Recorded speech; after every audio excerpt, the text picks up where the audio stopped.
Assalamualaikum warahmatullahi wabarakatuh. Kembali lagi di channel Marsha Supiakto.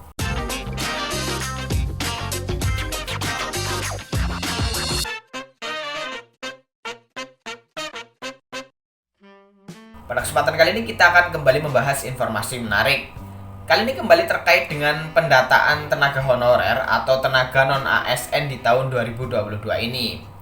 Jadi belum lama ini BKN telah menyiapkan atau membuat aplikasi atau website yang digunakan untuk mendata para tenaga honorer atau tenaga non-ASN. Tetapi ada yang beranggapan bahwa nantinya kemungkinan bakal banyak tenaga honorer atau non-ASN yang tidak masuk dalam pendataan atau tidak bisa masuk dalam database BKN dikarenakan syarat pendataan yang dinilai terlalu sulit. Dan kali ini kita akan coba lihat informasi terkait dengan hal tersebut. Untuk itu bagi yang penasaran, simak terus. Oke, bismillahirrahmanirrahim, langsung saja kita mulai.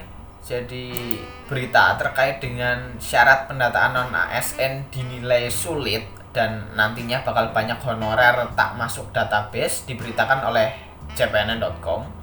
Kita coba bacakan. Jakarta, Ketua DPP Forum Honorer Non-Kategori 2 Indonesia, Raden Sutopo Yuwono memprediksi banyak tenaga non-ASN yang tidak akan masuk database BKN. Pasalnya, persyaratan yang diberikan pemerintah terlalu sulit, apalagi ada kelompok-kelompok honorer yang tidak masuk pendataan.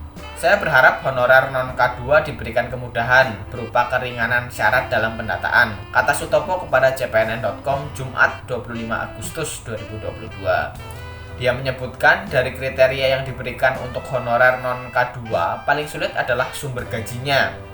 Honorer akan didata jika honornya diambil dari dana APBN atau APBD. Sutopo juga mengatakan sebagian besar honorer non-K2 di Indonesia mendapat honor dari Pemda yang dialokasikan dalam pos belanja barang dan jasa. Paling mengkhawatirkan lagi ada honorer yang mendapat SK dari komite sekolah. Bagi yang memenuhi syarat, lanjut Sutopo, malah terbentur masalah saat menginput datanya.